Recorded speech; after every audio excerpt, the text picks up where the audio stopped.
These silos are for items that enter the sorting system that basically need huge amounts of storage: dirt, sand, cobblestone, gravel, uh, and a few other items. Then the sorting system comes over here into these hallways, and this isn't complete yet. This one, as you can see, there's not a lot. This one, some of the extra blocks, and in this row, there's nothing there. And I have a lot of room in the basement.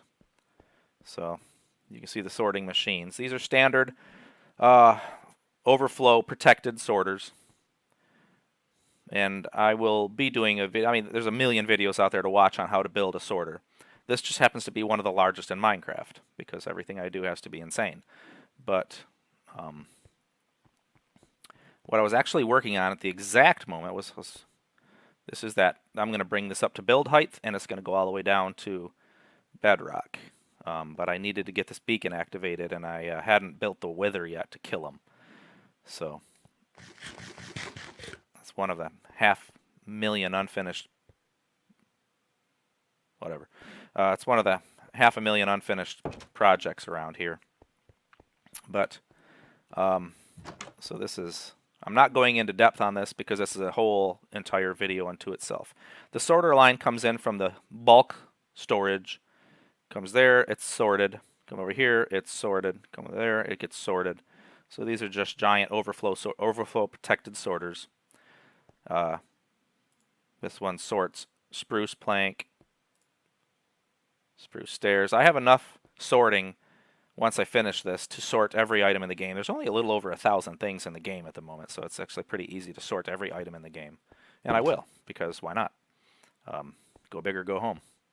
So, for instance, this is going to be the wood hall, the hall of wood. So you got oak, oak plank, oak slab, oak stairs, oak fence, oak trees.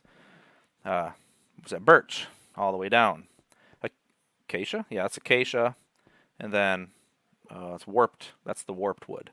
And then same thing on this side. I've got the dark oak, and I've got spruce and bamboo. That's bamboo. So, and I haven't finished. I got to go get the blue.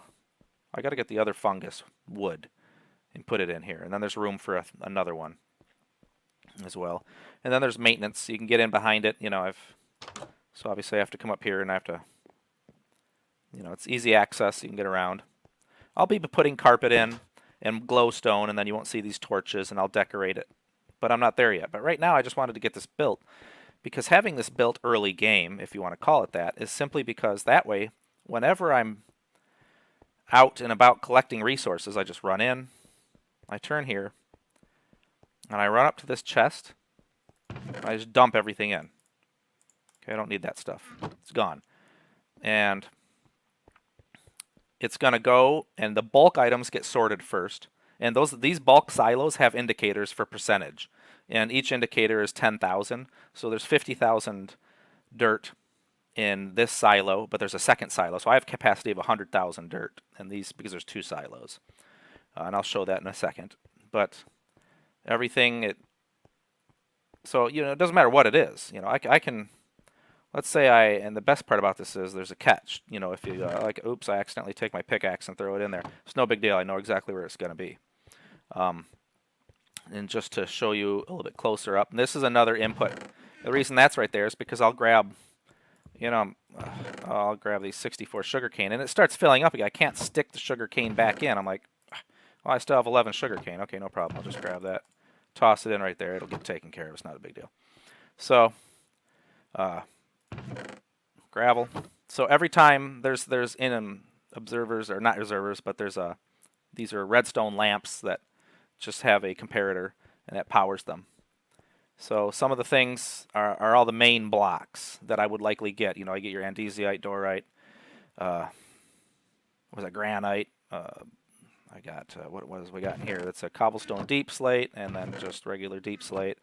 Obviously, because in some of these you might not be familiar with, this netherrack. Oh, you see that flashing right there was the indicators tripping as the sugar cane came back down the silo. In fact, I can show you if I grab 64 dirt and I open this and I toss that in there. You're going to see this start flashing.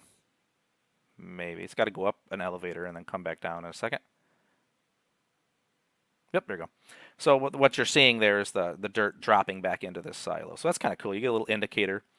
So right now, all my farms lead over here. My sugarcane, this comes directly from the underground from the sugarcane farm. There's an elevator that runs up the side of the castle right here. It goes way down to almost bedrock. It picks up everything from,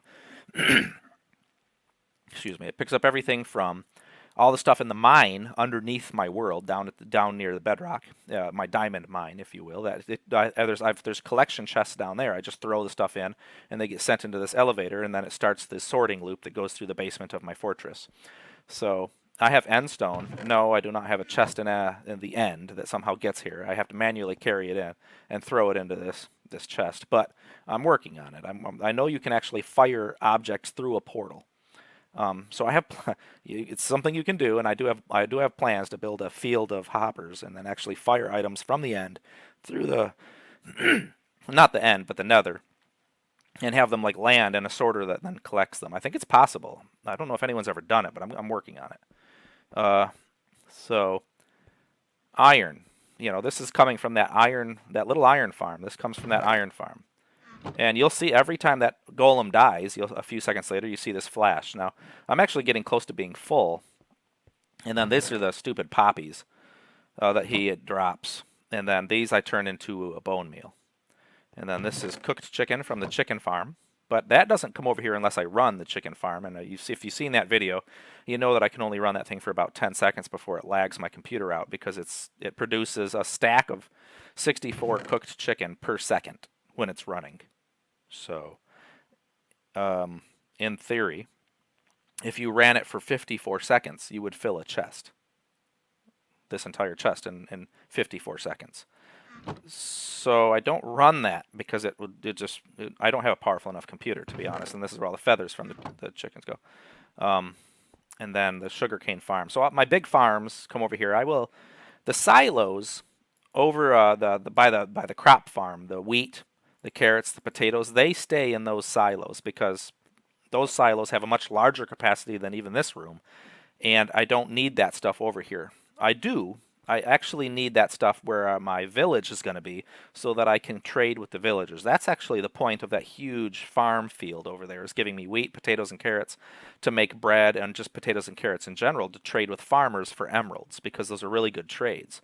I mean, even if the farmer gives me like 30 to 1, carrots, what do I care? I can make 100,000 carrots in the click of a button, and then I can just trade those 100,000 carrots for as many emeralds as I want, and then I can get like diamond armor, and then I just go get my, I can tune that up with unlimited levels from my mob farm, and then I have fully enchanted diamond armor in a few seconds, and I didn't have to do a thing. And it's a completely vanilla survival world, which is just awesome. So that's the big silos, and then that's the single individual silos. There isn't much more to this, but I will take you now to the diamond mine. So the diamond mine entrance is right here, because that's just where it was when I ended up building all this. So open this and get the quick way down. I ain't walking down. All right, here's my diamond mine. I'm right at bedrock because this is still 1.17.1. I have not yet updated, so it stays. Obviously, I'm at Y5 when I'm standing here. Yes. And when I update to 119, this will drop all the way down to like -65 or whatever. And then this mine will be like way too high, and I'll have to dig it down further and all that. But right now, since it's 1.17.1, this is where the diamonds are. So the mine is, I don't know, 200, not even, probably 150 blocks long. And then these shafts go, this was the old entrance before I built the drop with the tram to get me back. The mine cart brings me back to the surface. But this is the old stairwell I built when I first started this. And these shafts go probably 1,000 to 2,000 blocks in each direction. I won't dig them any further than that, because while you're digging these shafts 1,000 blocks that way, you're updating the chunks. And then when we get new, when they update the game to 1.20, 1.21, 1.22, these chunks won't update because they're already loaded. So, and to prevent having to explore forever, I haven't dug any of these shafts more than about 1,000 or 2,000 blocks. I keep it relatively local. And then there's 3 layers because this is where we're standing right now. This is the old school way of mining diamonds. It's super easy. If you look at the way the shafts are staggered, I see all the way around this shaft. Okay, so I see when I'm digging this shaft, I see directly below me, on either side of me, and directly above me, right here. So on 1, 2, 3, 4, 5, 6, I see those 6 blocks. And then I see those 6 blocks right here. What I don't see is this block. But if this block has a diamond, there's going to be a diamond here, here, here, or above it. And the reason for that is because you never just get 1 diamond. There's always at least 2. So as long as the 2 diamonds aren't like here and then the block right behind it, that'd be the only way I wouldn't notice the diamonds. But the odds of that are pretty low. You have like a 93% success rate or 95% success rate in finding every diamond. That's what I'm looking for down here. It's the only thing I'm looking for. Yes, I will get lapis lazuli. Yes, I will get redstone. But I quickly get so much, I have more than I'll ever need. I'm just looking for diamonds. And now, as you saw from my chest, I have lots of diamonds. I don't have millions, but I have hundreds of diamonds, and for the time being, I don't need more, so I haven't come down here. This chest, this is input. You know, when I'm mining, whether I'm down here or whatever, I can still reach this chest. I throw stuff in, and that takes it straight to the sorting system underneath the castle. I can just show you that. This line just runs over here, and this is the very bottom, the absolute bottom of my sorting system. This is the main point, so this is a item elevator. It's a simple one here. It's the same one that's in my silo over by the farm. And it goes all the way up, and right there is the bottom. That's the floor of the fortress. And then the hopper lines coming in from all the farms meet it there. And then it gets sent up the elevator another 30 blocks and then begins sorting. So everything I do, I just dump it. I don't use water because before they sped water up, it took too long and items would despawn before they ever got to my sorting system. So I just went full hopper because I have an unlimited supply of iron from that tiny little iron farm. And I'm going to do a build video on that probably soon, very soon. So everyone can see how to get unlimited iron in a survival world really easily. But yeah, you just throw whatever you want in there and it'll be waiting for you in its associated chest, and I don't have to sort it. It's already sorted. I love it. What do we got in here? The torches. Of course we have torches because I have to light it up. As you can see, I have not finished digging out a lot of them. Well, I've only dug the top and about half of the second row because I have enough. And apparently this stuff keeps burning because there's lava somewhere, and I've been rooting around trying to find it. And so I'll put this walkway back, and then it just naturally burns because somewhere in here is lava. But I have no idea where. I can't find it. And if you're too close to lava, will just burn. I mean, this tells you how lazy I am. There's lapis lazuli and redstone right there, and I'm not going to even get it. I don't care. I have so much, I just don't care. But anyway, and I don't like the look of this. That's the shaft I drop through, and then I take a spiral back up. Eventually, I'm going to move this and get it out of the way because it kind of blocks the aesthetic of looking down my main mine shaft. I don't know. It doesn't look nice. Anyway, let's get out of here. Bye, mine. Okay. So that's pretty much it for the overworld. Like I said, I haven't gone. There you go. You got to remember to push that button. If you forget to do that, there's not going to be a minecart at the bottom, and you got to take the slow road up, and that sucks. With slime balls, I'm way down on slime balls. I have to build. There's a swamp right behind the farm. You might have noticed it when I'm looking around. And so when I need to make sticky pistons or whatever, I just go battle the slime at night. It's not a big deal, but I do need to turn it into a farm so that I don't have to do that because I'm lazy. And then coal, blocks of coal, blocks of iron, raw iron. I don't have any indicators, but I think I can hold about 35,000 in these. No, that doesn't sound right. I don't know. I forget the number, but bamboo, scaffolding, you name it. I don't know. And then this chest right here. Remember that? Here you go. Look at that. Cobblestone stairs, baked potato, and egg. The reason they baked potato and the egg is because those baked potatoes not supposed to be over here. It's supposed to be over by those silos where the farm is, but That's, I probably should have explained that a little better if it wasn't obvious, but that's the end of the line. So at the end of the line, it just drops down into these 3 chests. So if it's not sorted, it just ends up right in here. And that's the red concrete. And so anywhere I'm going, if I see red concrete, I can just run into this hopper line. I can drop something in right here. You know, I can say, okay. And then, so if I connect this to the beginning, it just creates a giant loop. Once I have sorted every single thing in the game, I can just connect this to the beginning, and I can attach anything. I can attach a hopper line to this anywhere. Anywhere. This is what I call the red line, the input line. And I can attach into this hopper line anywhere. If the whole thing goes back to the beginning, stuff will get sorted. You're never going to lose anything. It just comes, it'll go all the way back through. What I'll have to do is have a point where there's like a block, and I can check real quick in case I do drop a tool, because I'm not going to sort my netherite pickaxe. Obviously, I don't need a chest of netherite pickaxes. I mean, I do, actually, need a chest of netherite pickaxes, because why not? But I'm not going to do that right now. That is very much an end game scenario. So what I am going to do is have a spot where you can check to see if there's anything that's in the hopper line that's not supposed to be there, and then you flip a switch, and it dumps it all back into the hopper system, and it, you know, you take out what you need, and then then you hit bypass, and then the rest of the items just run back to the beginning and get resorted. And that's probably going to be somewhere in this room, to be completely honest, because this is going to be the end of the hopper line, then it's going to send back to the beginning. And what I will do when I expand it is just expand it that way underneath the rest of the fortress. I have lots of more room that direction. So that's the world's most impressive sorting system trademark. Yeah, here's my ovens. I mean, like, it's not super, you know, these are things that haven't been sorted yet.